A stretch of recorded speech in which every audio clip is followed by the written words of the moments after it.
¿Qué tal, Agustín? Buen día. Buen día, Gustavo, ¿cómo estás? Bien. Bueno, a ver, según el gobierno, ayer los mercados respondieron bien, pese a que la alza del dólar se mantuvo. ¿Cuál es el análisis que realizas vos?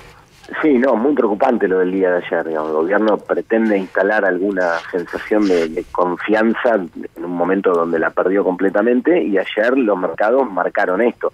Vos fijate que después de las decisiones del viernes, después de los anuncios de políticas de ajuste que fueron un guiño al gobierno tratando de generar confianza, y después sobre todo de la tasa de interés en 40%, que es una situación que todos saben que es insostenible a lo largo del tiempo, aún así el dólar siguió subiendo.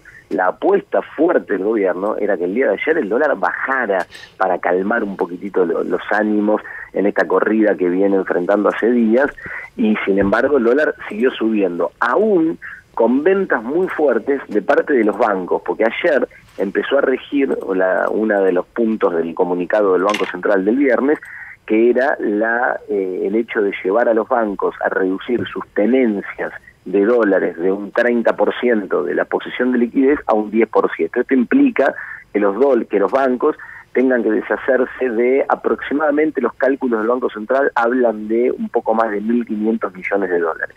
Bueno, aún con los bancos obligados ayer a tener que ir al mercado a vender todos estos dólares, el dólar siguió subiendo y con la tasa en 40%. Entonces, la señal es muy preocupante, y acá el problema es que ya, vos acordate, cuando arranca esta crisis, el inicio, los disparadores tienen que ver con el plano internacional, una suba de interés en Estados Unidos, un movimiento devaluatorio de países emergentes. Después la justificación, los argumentos ya pasaron al plano doméstico, pero eran argumentos más bien coyunturales, que tenían que ver con el hecho de haber grabado la renta a los tenedores internacionales y algunas cuestiones vinculadas con el clima político. Hoy los argumentos son estructurales, y el problema de fondo acá es que la economía argentina tiene un déficit de cuenta corriente de más de 5 puntos del producto.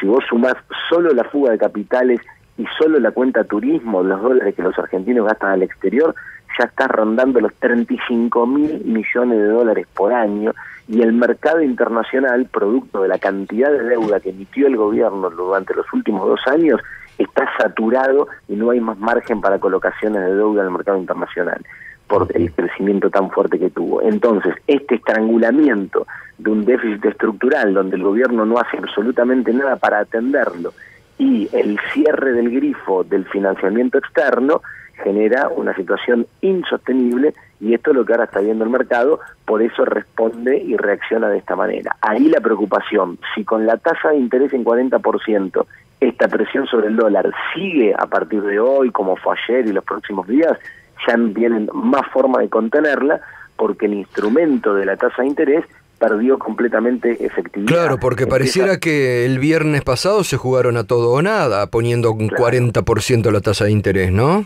Sí, fue la bala de plata, fue la última jugada, ya no hay más margen. Fíjate que la tasa de interés, si la volvieran a subir de estos niveles, ya el efecto pasa a ser el contrario, ya pasa a generar tanta desconfianza, una tasa tan alta, vos pensás que estamos hablando de la tasa más alta del mundo en este momento, una tasa tan alta pasa a generar tanta desconfianza que dispararía el comportamiento opuesto, estimularía aún más la salida de los capitales, de manera que ya no hay más margen de maniobra, la presión en el mercado sigue, y este problema estructural que algunos venimos advirtiendo hace ya mucho tiempo, miren que cuando se dispare algo, esta situación es insostenible, es lo que se está viendo ahora por estas horas. Fíjate lo siguiente, para que se entienda, viste que muchas veces nosotros hablamos y recalcamos el tema de cómo la deuda era para financiar la fuga y que eso era insostenible. Bueno, un dato lo marca muy clarito. Este año, en el mes de enero, apenas arranca el año, el ministro Caputo emitió 9.000 millones de dólares para adelantarse a los mercados internacionales y hacer una colocación grande. 9.000 millones de dólares. Desde que empezó a intervenir el Banco Central en los últimos 2 meses, se fueron 9.000 millones de dólares para tratar de contener el dólar. Es decir, el mismo monto enorme, gigante, por el cual nos endeudaron a todos los argentinos en enero a tasas de interés muy altas, cercanas al 8% anual en dólares, sirvió para en menos 2 meses financiar la fuga de capitales de grandes especuladores internacionales que ganaron mucha plata a lo largo de 2 años subido a la bicicleta financiera que les ofreció el Banco Central y ahora han decidido salir de Argentina. Nos endeudamos todos y financiamos esa fuga. No se sostiene más.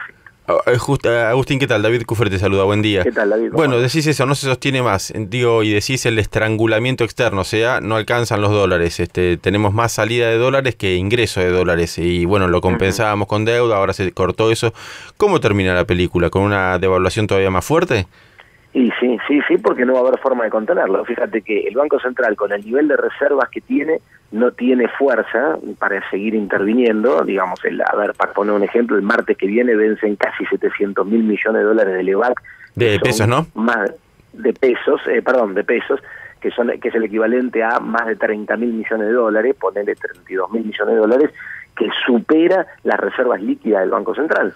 Porque vos pensás que el Banco Central, de los 54.000 millones de dólares que tiene a esta altura, hay un porcentaje muy importante que lo que hace es respaldar depósitos en dólares, después tiene un swap, digamos, cuando uno se pone a hacer la cuenta, lo que tenés líquido es un poco más de 20.000 millones de dólares.